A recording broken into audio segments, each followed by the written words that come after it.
গীতাকে কৃপান এসে একটা বাটি ধরিয়ে দিয়ে তার মধ্যে পয়সা দিয়ে বলে, এনে এবার ভিক্ষে করে খা। এই বলে সেখান থেকে চলে যায়।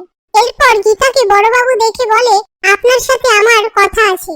গীতা বলে, আমার কোনো কথা নেই, আমি সব দিক থেকে ব্যর্থ, আমার বাবার চিকিৎসার জন্য অনেক টাকা চাই, আমি কোথা থেকে পাবো কিছুই বুঝতে পারছি না, আপনি এখান থেকে চলে যান।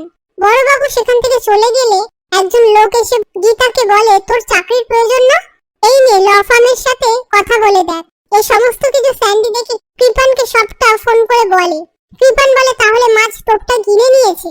ওদিকে গিনি সাত্বিককে বলে, তুমি আর গীতা মিলে আমাকে ঠকিয়েছো, তোমাকে আমি ছাড়বো না। এই নিয়ে চিৎকার চেঁচামেচি হয়। তখনই বাড়ির সবাই সেখানে চলে আসে। তারপর পরমজিৎ গিনিকে বলে, মেহেককে তো এই বাড়িতে ফিরিয়ে আনতে পারলে না, আবার বড় বড় কথা বলছো, তুমি এ বাড়ির বউ। পাশ থেকে সাত্বিক বলে, মেহেক ঠিক ফিরে আসবে। রাকা বলে, কিভাবে?